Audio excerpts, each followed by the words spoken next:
We are addicted to problems. We approach everybody with, hey, I heard you got this new thing. Yeah, but. And we don't have a cultural ethos of celebrating joy with one another. It's like everyone's going for the gold. Well, let me tell you how I have it worse. So you should be grateful and you're bronze.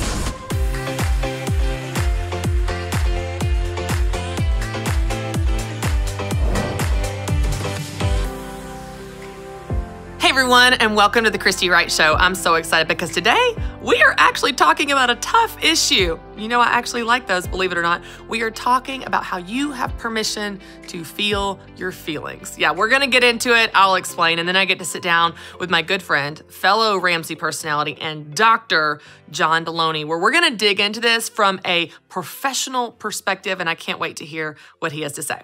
But first, let's talk about how you have permission to feel your feelings. Now, first, let me just give you a weird example, okay? This is crazy. True story. So we have neighbors across the street from us that we have become great friends with. They are so nice. They're so much fun. They have kids the same age as our kids, so we play all the time. We're constantly walking across the street to jump on their trampoline, or they walk across the street to hang out in our backyard and on the playground, and we love this family. Now, they did something recently that, I don't know, rubbed me the wrong way. They decided to fix up their yard. Yeah, they just got all this beautiful landscaping and these beautiful hydrangeas, and they had it mapped out, and for days they're out there putting mulch down and making it beautiful. And you know what? I like that because it highlighted how terrible my yard was. Yeah, I got weeds, I've got moles, I've got dead patches of grass. Like, their beautiful yard just made it that much more obvious how terrible my yard is. So you know what I did? Just went over to their house and said, I don't like your yard. Your yard makes me uncomfortable because my yard is up. No, what, would I do that? No, I wouldn't do that. They fixed up their yard, and you know what I can do with them? I can celebrate their awesome yard even if I don't have one. Yes, it's true my yard is ugly, and yes, it's true their yard is beautiful, but you know what? If I can't celebrate something going right with them, even if it's not going right with me, that's my problem, not theirs. And we do this with our feelings. I have seen this weird thing going on in our culture where we have become so codependent as a culture that we do not allow anyone to feel anything because it's not something enough. You can't feel excited for something going on in your life because you fear hurting someone's feelings that doesn't have that going on. So you can't rejoice, you can't praise God, you can't be excited, you can't share it, you can't celebrate it because someone else doesn't have that. Someone else doesn't have the nice yard, so you're scared to celebrate the blessings in your life for fear of hurting someone else. But you can't feel pain either, by the way. So don't think this is just a we don't want to brag issue. You also can't feel pain because if you feel pain, well, you know what? Someone else has it worse. You have something hard, you're going, well, someone else has it worse. So you're ungrateful. I mean, you should be thankful to be in the situation you're in because someone has it worse than you. You can't feel joy because you might hurt someone's feelings. You can't feel pain because it's not as bad as someone else and you're not grateful enough. You can't feel anything. You can't do anything. Your feelings are invalid. It's weird. It's unhealthy, and it's not okay. You can honor your feelings and at the same time honor others. You can celebrate what God is doing in your life, even if God is not doing that for everyone else. You can mourn and be sad and be anxious and be frustrated about something going wrong or hard in your life, even if other people have it worse. I love how my friend Jennifer Allwood says, this is not the pain Olympics. And if anything has brought pain, or at least a magnifying glass on our pain, then this year, it's amazing how much has brought this to the surface. You know, my friend Jennifer Allwood was talking about this on social media, and she was saying, you know, I'm so sad because my son is not going to get a graduation.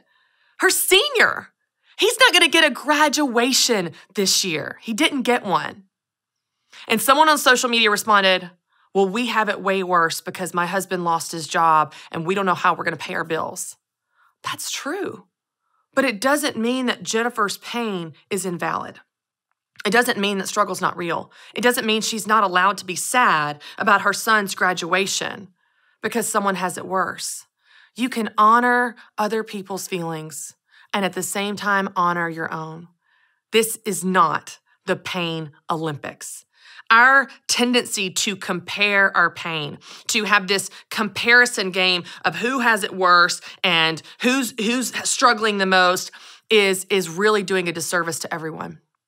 You're not honoring where you are, and we're all living in fear and walking on eggshells of what someone else is going to think. You know, my friend Nikki, she is struggling with her kids doing virtual learning from home, but she feels guilty talking about that or expressing that because so many people have it worse. And then I have other friends that they have these awesome things going on, a promotion going on, and they want to celebrate that, and they're scared to celebrate that because someone else lost their job. And y'all, we are just feeling our way around in the dark, not wanting to bump into someone, but sure that no matter what we do, we're going to bump into someone. You know, I remind you all this all the time, but two things can be true. You can be happy for someone else and sad for you. You can be happy for yourself and sad for someone else. It doesn't have to be mutually exclusive. You know, I felt this in my own life on something much more personal than yards whenever I spend time with my husband's family. My husband has the most amazing family. His parents are still married. He has a sister. They have all these traditions. When you go to their, his grandparents' house or his mom's house, it's just all the pictures of them growing up on the wall. And it's so beautiful. Now, I have a wonderful family. It's just different. But I'm allowed to be happy for my husband and sad for me. So I've got a challenge for you today. What does it look like for you to honor where you are and at the same time honor someone else? Because I would argue that if you can't celebrate someone else who's celebrating, then you've got some work to do. If I can't celebrate my neighbor's yard, which I can and did, of course, I was being silly at the beginning, but if I can't celebrate their success, if I can't celebrate something that's going right in their life, if I can't celebrate my husband's awesome family, then I've got some work to do in me. Two things can be true. You can honor others' feelings, but at the same time, honor your own as well. All right, y'all, I'm so excited because I get to sit down with my good friend and fellow Ramsey personality, Dr. John Delony. Thanks for being here. How are you? I'm so excited about this because there are a million things I could talk to you about, especially with your experience and your backstory and all of the wisdom that you have to share. But I'm excited about what we're talking about today because it's kind of hard. Yes. It's kind of like, it's like, okay, everybody get comfortable. Before we dive into that, let's share with our listeners, our viewers, tell them a little bit about what you did before becoming a Ramsey personality. So I spent the better part of 2 decades working in colleges and universities, working in student affairs, which put me in alongside folks in some of the worst moments of their life, whether it was crisis or student conduct challenges or mental health issues, medical issues, working with their parents, working with them. And then also on the side, for the last several years, I worked with the police department, helping train police officers and SWAT teams. I ran part of a patrol unit. It was just crisis response. I don't think I knew that part about the police department. That's really cool. So we would show up to scenes to help with death notifications, to help with when someone had got home and someone had died in their home, or a child had passed away, or someone had taken their own life. So it was being with people in their worst moments. Heavy stuff. Yeah, just heavy stuff. So the last couple of decades has been spent sitting with folks when things have spun out and the wheels have come off. And then how do we get them to their next step? What's the next right thing they can do? Yeah. And so it's interesting because even hearing you speak here and, you're working on so many fun projects here as a part of our team. But I've heard you talk a lot about anxiety. Is this connected to this trauma you're talking about? Like, is that why you have a passion for that? Or tell us, like, why is that something that you love to speak on and help people with specifically? Anxiety is a what I would consider a natural result of the culture that we've decided to live in, which is everybody can do everything and have everything all at the same time. And if you don't, you're failing. Yeah. And everybody's an enemy. Every system is against you. Everything is coming for you. Yeah. And so we have this. Of course we're anxious if that's the case. We've got this threat detection system that was designed for a tiger in a cave. Yeah. And now it is all the emails and the people and the what's your birthday party look like, and are you making enough money, and am I pretty enough, and am I attractive? All that stuff's happening at once, and our alarm system's just set off. Wow. And so it happened to me, and I had all the stuff. I had a healthy family and the jobs and all of it. And my body just said, I'm out, right? And I experienced that in ways. And I went down a rabbit hole to figure out what happened to my brain. What happened to my relationships? What happened to my community? And I ended up back in school again as an old person, just as a nerd. And it really started a journey for me looking at my neighbors, looking at my community, looking at our country, looking at the way we choose to live. It just isn't sustainable. It's nonsense. And we're all paying a price for it. Yeah. And gosh, this year more than ever, you know, this year in a time when I was just talking about this, but the pain that we have is magnified, but then also at the same time, we have new sources of pain, you know, things that people are going through. And, you know, you and I have talked about this kind of offline, you know, off camera, of some different things we're seeing in our culture and relationships. And I think this is a piece of the anxiety equation, but I want to hear your thoughts. And it's this trend that I've noticed we have, and we aren't sure what we're allowed to feel. And let me explain what I mean by that. So if we have something great going on, we feel like that we can't celebrate that, we can't be excited about that because we're going to hurt someone's feeling that doesn't have that. It seems really sensitive and humble, and I'm just so humble. But really, we're discrediting what we're experiencing, and it's as if our feelings and emotions are not valid. But it's not just about things that are joyful and exciting. You also can't feel pain. Because whatever pain you feel is not as bad as someone else. So it's like, you know, I was reading, this is a very personal example, but, you know, a couple years ago when Matt and I were talking about growing our family, and we were, you know, praying about and dreaming about having a third baby, I was reading some blogs about, like, you know, third babies, and there were some stories of women that struggled with infertility after having children. And so they had children, and then they had this, you know, desire to have another baby, and they couldn't. And so they're talking about that journey and talking about that pain. And they said one of the most hurtful things they experienced would be when people would respond, well, at least you have kids. At least you already have two. You should be grateful for the two that you have. Essentially, your feelings are invalid of being sad about this loss or this struggle and that type of thing. And that's a really, like, visceral, highly emotional topic for women, and it's certainly hard to talk about. But I think this applies in anything. Job promotions, marriages, you know, anything where we can't feel happy about what's going good because someone else may not have it and it'll hurt their feelings. We can't feel sad about what's hard because someone else has it worse, and why aren't you grateful for what you have? Right. Help us. From a doctor's perspective, what's going on here? Like, are you seeing that, first of all? Are you seeing that? I experienced that, yes. So I first heard this mentioned in a non-clinical setting on a Tony Robbins thing years ago. And I'd never thought of it in this way, but I love the way he couched it. He said, our greatest addiction as a culture, our number one greatest addiction, isn't food, isn't drugs, isn't social media. Our greatest addiction is problems. We are addicted to problems. And we approach everybody but first. We approach everybody with, hey, I heard you got this new thing. Yeah, but. Or how's your marriage going? Well, if he would just pick up we don't have a cultural ethos, a way of saying, you know what, things are awesome right now? Because for two reasons. One, we think we're going to jinx ourselves cosmically. Right. The rug's going to be pulled out. We can't acknowledge the joy we have because it may go south someday. Right? That's number one. And number two, we're so terrified of hurting somebody's feelings, of somebody feeling, oh, I guess it's so great to be you, right? Right. And we don't have a cultural ethos of celebrating joy with one another. We have a cultural ethos of probleming each other. Is that even a word? I don't know if that's even a word. So I told you this, but my friend Jennifer Allwood, she calls it the pain Olympics. It's like everyone's going for the gold. Well, let me tell you how I have it worse. So you should be grateful, and you're a bronze in the pain department. Sorry, you may not even make it on the podium. Like, what are we doing? Well, and David Kessler, he recently wrote a book which is phenomenal. It's called Finding Meaning. David Kessler worked with someone named Elizabeth Kubler-Ross, who wrote The Stages of Grief, right? He was a researcher with her, and he had been giving talks all over the country about grief, about loss, and then he lost his oldest son. He was 21.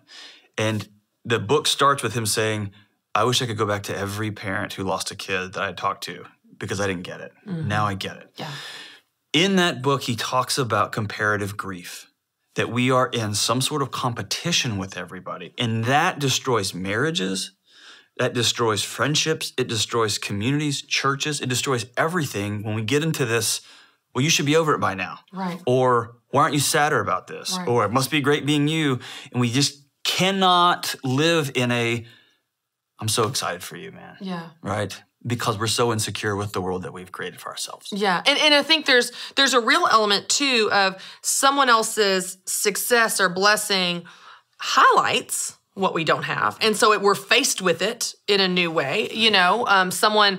It's a scarcity mindset. There's only so much joy to go around, and if you get some, it naturally is less joy for me. Yeah. And that's not how joy works, right? Yeah. It's not sum zero. It's not a scarcity mindset. It's a silly, broken way of looking at the world. Yeah, it's interesting. It's interesting though, because then okay, so let's go back to that person that lost a son. Let's go back to he had a different level of empathy once he's gone through it. Someone that hasn't lost a child would never be able to understand what that is like. So how do we balance community, being there for each other, honoring someone else's feelings, when essentially they're saying, you don't know what it's like, and they're right. That's exactly we don't know what it's like. So it's like, you know what I mean? It's almost like this balance of like, how do you lean in and love people and honor them, not totally remove yourself and be like, hey, it's your problem, get over it, where we have empathy, we're in community with each other.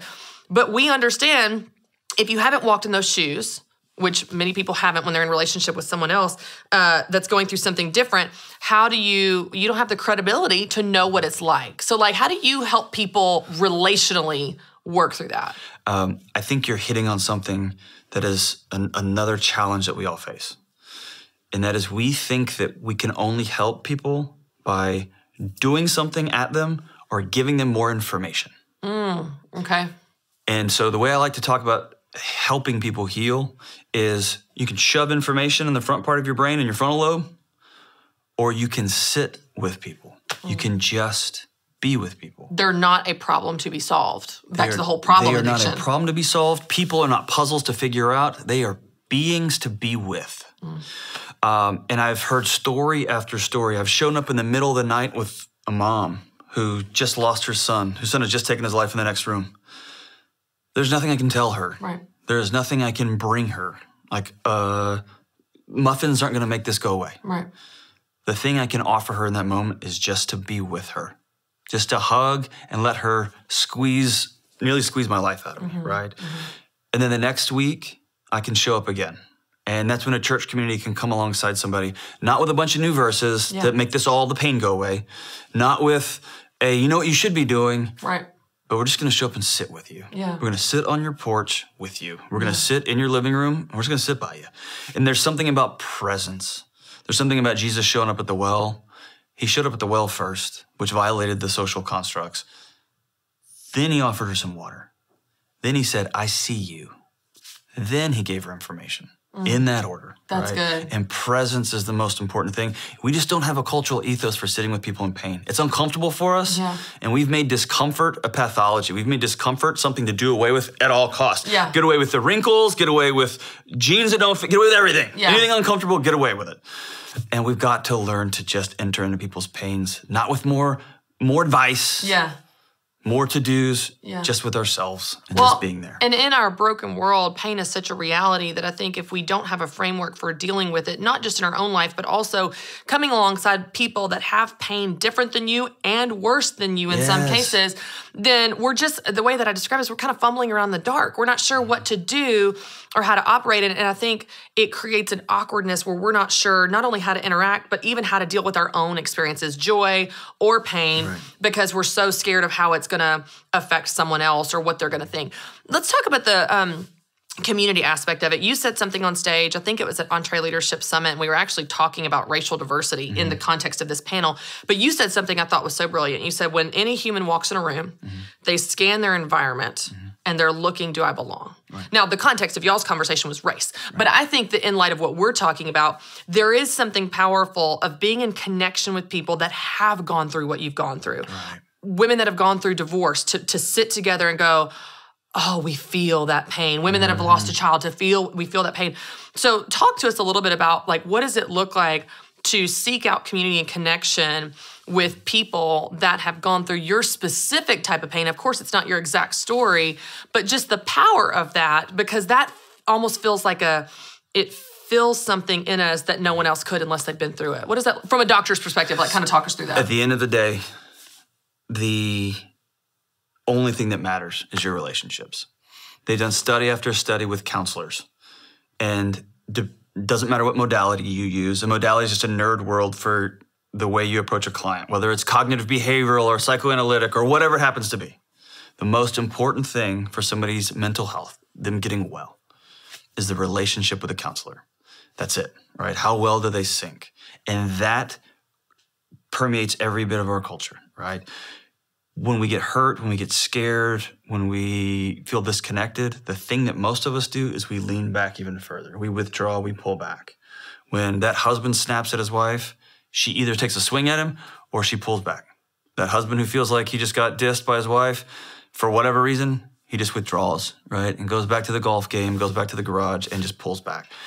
At the end of the day, if there's one thing that I say over and over and over again that I believe in deeply, is that the only thing that helps a person heal, the only thing that helps a person come back to a sense of themselves is other people.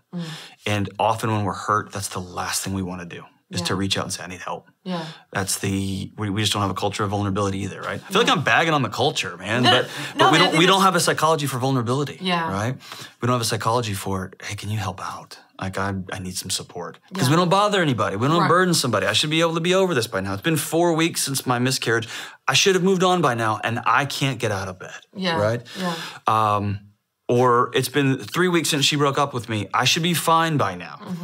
And we don't have any way to connect with other people other than I got to go see a professional or I got to go humble myself in front of a pastor. We just don't have the ability to get in a relationship with people. So I love examples. So let's use the example of someone that is going through heartbreak. They've just been broken up with 3 weeks ago, and they are feeling that pain. They're living in that pain, and their best friend comes over and they're engaged.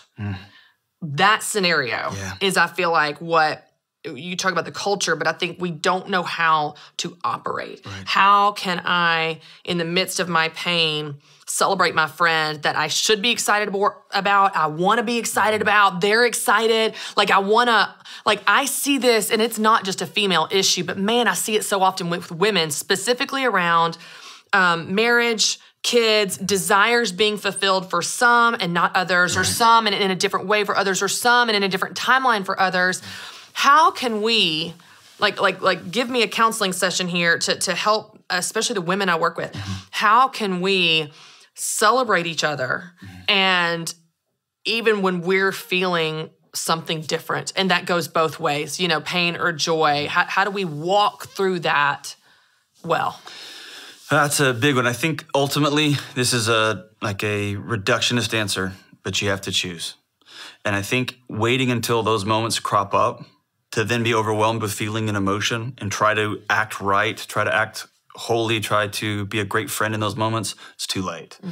And so it starts with consciously working as often as possible to reset your default setting to one of joy, not one of what about me?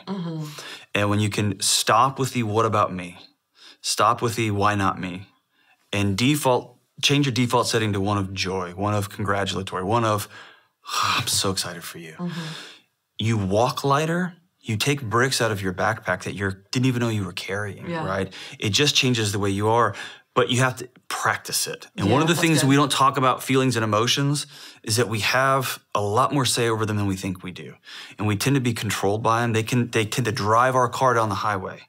And really a thoughtful practice of emotion. I have a feeling that pops up, I feel angry, and I think, why am I feeling angry? Oh, it's because I wanted that. I didn't get that, dude. You don't deserve that. It just is. And I practice that while I'm driving. I practice that when I'm with my little kid out fishing somewhere, right? And then when I wanted a promotion, I wanted it so bad, so bad, so bad. And then my buddy calls and he says, hey, I got this promotion. I can lean into, dude, that's so cool, man. Yeah. That's so cool. Yeah. Not instantly, did I feel it? What about me? Right. Feelings are important, and feelings count, and feelings lie to you. Right? They don't always tell me the truth. Yeah. And so being able to sit with them and understand when I'm being lied to by my own feelings, when I'm being betrayed by my own feelings, and when I need to acknowledge them, they're real. Yeah. Right? That's so good. So it's such a good practical example too, because I think that when we're in the moment, if we haven't done that groundwork of processing our own feelings, sorting through them, discerning them, that type of thing, then it becomes really difficult to celebrate that other person in the moment. But it goes back to, it makes me think of something you said a minute ago with this idea of scarcity mindset, as if this is a fixed pie, if there's only so much joy, and his promotion means you won't get one. And that's not necessarily true. Unless you're at the same company going for the same position, that's not the case. I asked Annie F. Downs, she's a good friend of mine, and she's so smart. So she is very open about the fact that she has a desire to get married. And I talked to her about this, and I said, how do you walk through this where you have tons of friends that have gotten married and are getting married? And how do you celebrate them when you so deeply desire that and God has not, blessed your life, brought that into your life at this point in that way? And she said, she had the most brilliant answer. She said, well, them getting married doesn't mean I won't. And them getting engaged to that man, it's not my husband. It's not this scarcity mindset of she's marrying my husband. Right, she took something from me. She took something from me. She said, no, that I can be excited for them because that's their husband, that's her husband. Yeah. It doesn't take away from mine. And I think, there's this weird element of we have desires that we want and we pray about those and some God fulfills and some he doesn't or some he does in a different way. But I think one of the things that I think for me brings comfort is remembering that God is sovereign and he is good and he is for me. And so even when something feels really bad, remembering that he is good and he has good things for me. So I didn't get the promotion. It's probably because he has different plans for, it's like working, going back to that, not as a cop-out or like a way to just make yourself feel better, but the real truth of that. There was a story I heard at Church of the City. I don't know if you've heard this. This is this man spoke, and his name is Coach Sherman. He's like a retired football coach, okay? And he was talking about when he was a player and he was a new Christian, there was this player on his team that was like a strong believer, and he kind of mentored him. Well, in this game, this other player that was the strong believer gets like knocked out, completely taken out of the game early, and his football career is over, okay? Like that. His football career is over. This is everything he's worked for. So he's back in the locker room, and Coach Sherman, who's telling the story, the young guy that's a new believer, goes into the locker room, and he's talking to him, and he says, how are you? Are you okay? How do you feel? And he said, I'm excited. And Coach Sherman said, why? Like, your football career is over. And he had the most brilliant answer. He said, because as a believer, I know that anything that happens in my life has been filtered through the hands of God first. Nothing happens in my life that has not been filtered through the hands of God first. So I'm excited because it means God has something else for me. That, I feel like even when we're walking in our pain, even when our desires are unfulfilled, even when someone has something we want, even when someone has something we don't, we can go back to God is good and God is for me. That's one of the things I cling to. But one of the things I want you to help us with specifically is when let's talk about the pain, for example. Let's go back to that, for example. When you were talking to these people that were going through tragedies, they were going through some of the most difficult times in their life. Right. How did you honor your own pain in this season, even though it wasn't as bad as theirs? You know what I mean? Like you go home and your kids are driving you crazy. Right. And your mind is like, you should be grateful because someone's going through something so horrible. How did you, again, the Pain Olympics, what does that look like to honor your own reality, even though someone has it worse? So the way I would connect my reality, mental health, and that young man in the locker room is this. The plug there is practice. Okay. David Kessler's got a great exercise he gives to parents who had just lost a child. And they're working through healing, and he has them close their eyes and picture a purple elephant. Okay. And he says, I want everyone to picture a purple elephant on your sidewalk or on your yard. Does everybody have that in their head? And they all nod, say yes. And he says, open your eyes. And he says, you can control your thoughts. I just showed you. Oh, that's good. Just showed you. I'll use that. That's so good. I'll give credit. Yeah, that's so good. But you can control your thoughts. Good. And so when I am walking down the street and something I said to somebody when I was 14 that I shouldn't have said pops into my head, in the John Delony world, that can send me down a shame spiral, which is because you're a jerk, you've always been a jerk. What business do you have talking to people for a living? Right, who do you think you are? On Dave Ramsey, what are you doing? You're a scumbag, dude. You were when you were 14, you are now. That thought can pop into my head, and I can now go, nope. And I can think about something I did nice for somebody. I get to choose which thoughts I marinate on, I worship, I obsess over. So backing up to these moments with these families, I would drive up to a house. The way it'd come on my cell phone. It would say an address and 1087, which was a police code for someone had died. Wow. I rarely knew who, really didn't know what aid. You don't know what you're walking into in this house. Occasionally you get a head up, but usually not. And you pray, empty me out and help me be whatever I need to be in this moment. And a prayer for me, a guy who talks too much, is help me to talk less. And then I walk into that house and you just are. When I got home and I would see my kids, there was a vast disconnect because I was able to sit with somebody in pain. I was always grateful for these moments. It was never a comparative analysis because I spent a lot of time practicing that there's going to come a moment when my kids aren't here anymore. There's going to come a moment when I'm not here anymore. And to use Dave Ramsey language, my community is my emergency fund. I've got a church community that I trust. I've got a group of friends who would jump in front of a bus for me. I can live peacefully and I can live forward and I can live in joy because I know when it comes, and it's going to, whatever it's going to be. My wife's going to get sick. My mom's going to pass away. My dad's, whatever it comes, I've got a community of people they're going to be there for me. And so I can walk in joy. I don't have to do comparative analysis. I don't have to compare whose grief is worse than what. I can be frustrated with my kids and not get upset that, they're still alive. I don't have to live like that. Yeah. Because I know bad things are going to come. I know challenges and troubles are going to come. And I know that God's with me, and I know that my community's with me. And those are the two anchors that I walk through life with. Yeah. And it's a daily practice. I love how you keep saying practice because it goes back to, again, that is one thing we can control. You can't control your environment. You can't control what's happening to your friend that's struggling. You can't control what happened to those people whose homes you had nothing to do with that. No. But you can control your thoughts and your actions. Yeah, I love that. And I love this idea of relating not only to one another, as we're talking about, you're really talking about how you relate to yourself as well. And through that practice, learning how to change your thoughts, to control your thoughts. Jenny Allen talks about that of she goes, I can't take every thought captive, but I can take one thought captive, which is I have a choice in what I think about. And so I think that's such a good reminder. And I think there's so much empowerment in what you're saying, John, of giving people permission to live in joy. Yeah. Even though other people have it harder, even though, or and even honoring their pain or struggles, even though someone has it worse, that there's such freedom. It's just a totally new way of living. Yeah. It's a totally free way of living. And I think about Jesus in the garden the night before saying, Dad, can we not do this? Yeah.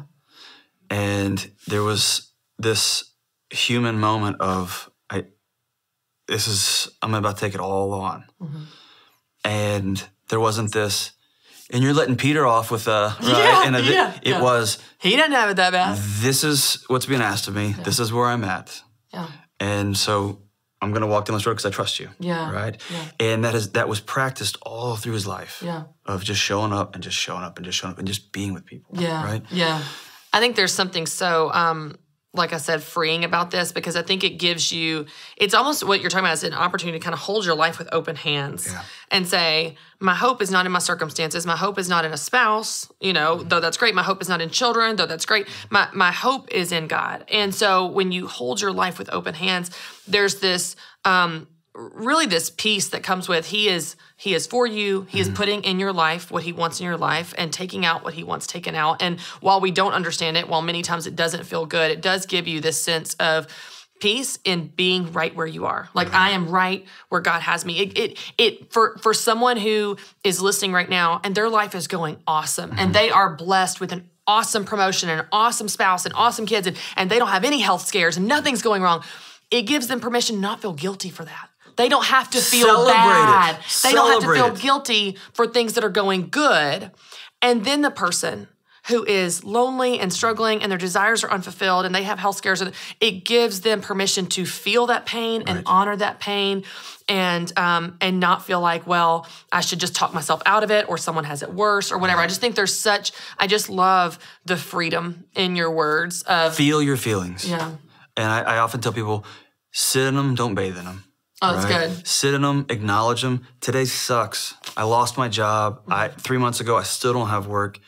Today isn't going well. It's not good. Or today's going incredible. Yeah. And if you don't have friends in your life that won't celebrate with you, they're not your friends. Yeah. They're not. And if you don't have friends that you can call and say, today's a hard day, and they're not going to love you through that, they're not your friends. They're not your community. Yeah. They're just people walking alongside you. They're not connected, right? Yeah. And here's the thing I think it's important for everybody to remember.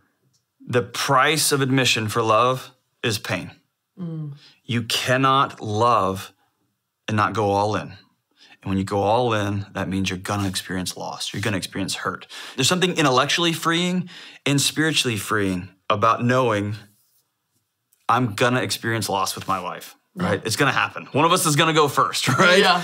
And that sounds morbid and awful, but it's so freeing. Yeah. I'm going to get frustrated at my kids. I'm going to say something I wish I hadn't said. I'm going to be disappointed in myself as a dad. That's the price of loving him so much, of loving my daughter so much, that I'm gonna keep trying, I'm gonna keep trying. The price of love is pain. And once I can know that here, man, then I'm free to rappel off the side because I'm anchored in, right? Yeah. And then I can just love recklessly and wildly, and I don't have to live in this, are you loving as much as me and I'm sorry and you're mean? I don't have to live like that. It's just free. Yeah, it's just, it's free to be where you are, but it's also free from that comparison. It's like, it's completely, it's almost like removing whatever weird codependency we have as a culture, removing this, boundaryless issue that we have. And it's so freeing to live your life that God has for you, where you are, and who you are. John, I could talk to you about this all day because I love digging into things and kind of peeling away the layers of what's really going on. Okay, here's the behavior. What's going on below this of why we're doing what we're doing. And you're so brilliant when it comes to unpacking the relationship aspect, but also just the psychological aspect of what's going on in us. All right, John, I know people want to know where they can connect with you, and you've got some exciting things coming up. So tell them where they can find out what you're up to. Yes. Okay. First, everyone watching this, behind closed doors, Christy Wright is awesome. You are so kind and wonderful. So thank you for letting me be on your show and your house thing. Our set. So great. This pretend set. Yes. This is your house. We're at your house. Sure. Okay, so you can find me at John Delony on the internets and the social medias, YouTube/John Delony. And then exciting, we've launched the Dr. John Delony show, and we're taking live calls and just walking with people through whatever banana situations they have found themselves in. And it's exciting and it's a lot of fun. Awesome. Well, I'm so glad you're providing hope through that medium, because I know people are going to love having that resource to call. Thank you so much. And get advice. Thanks for being here. Thank you. All right, y'all, I want to take a minute to share a verse with you that I think is so perfect for what we're talking about today. This is in Romans, and it's Romans 12:15 and 16. It says, "Rejoice with those who rejoice, mourn with those who mourn, live in harmony with one another." I think this is such a great reminder that two things can be true.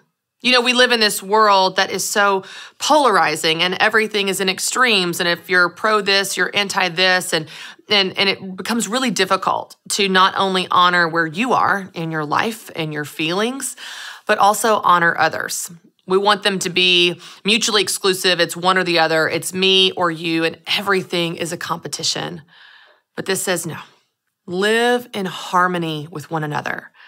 You can rejoice with people that are rejoicing even if you don't feel like rejoicing in your own life. You can mourn with people that are mourning even if you don't have anything you're sad about yourself. You can honor others' feelings and honor your own at the same time. Two things can be true. You can be sad for yourself and happy for someone else. Or you can be happy yourself and sad for someone else. Two things can be true. I want you to think about this in the context of your life, your situation, your feelings, and certainly your relationships. So I want to give you some questions to journal about, some questions to pray about, some questions to think about as you apply this to your life. Your first question is this: what is something sad or difficult in your life that you've been holding back on sharing or expressing because you feel like it's not bad enough, or it doesn't make you're not grateful enough, or someone else has it worse, or God's too busy to care about that thing, or that seems selfish? What is something that you're sad about? What is something that's hard for you? What is something you're mourning right now that maybe you've been holding back on because you don't feel like those feelings are valid? I want you to write down your answer.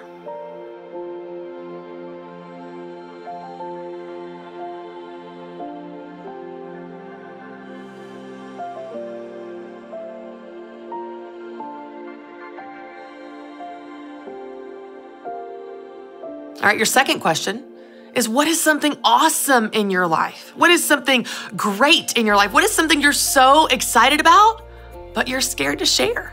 Maybe it's something that's going right and good in your life, but you've been holding back on that because you feel like it's insensitive to someone else. Because you feel like, well, someone else doesn't have that, so I can't talk about it. I don't want to seem braggy. I don't want to seem conceited. What is something that you want to rejoice about and you don't know how to? Or you don't feel like you have permission to? Write down your answer.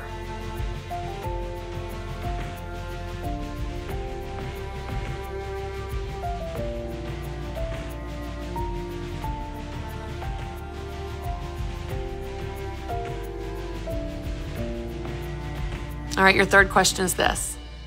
How can you honor your feelings this week and at the same time honor others' feelings?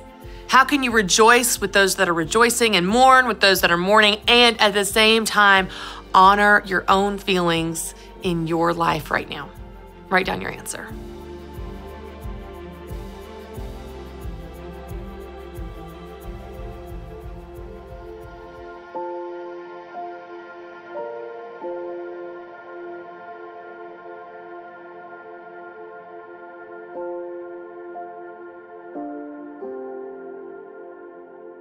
All right, I would love to pray for us as we wrap up. God, thank you that you created us to live in community. You created us to be in relationship with one another and to be in relationship with you. And God, we have gotten it wrong so often with our feelings. We've gotten it wrong with how we express them. We've gotten it wrong with how we honor and engage with others and what they're going through. And God, I just pray right now for every person listening, that you would speak to them in a way that is so personal and so intimate and so specific for them that shows them that you care about what they're feeling. You care about the things they're excited about, and you want them to rejoice in their life. And you care about the things that they're sad about, even things that seem small or silly or selfish. You care about those things, and those feelings are valid. God, I pray that you would remind every person watching right now that they can bring their feelings to you. Good and bad, moments of rejoicing, moments of mourning, and everything in between, that those feelings are valid and you can handle them. God, I pray that you would help them honor their own feelings and at the same time honor others as well. In Jesus' name, amen. Thank you all so much for watching. And of course, you can join us next week for another new episode of The Christy Wright Show. And as always, for more encouragement on finding confidence in yourself and the God that created you, visit ChristyWright.com.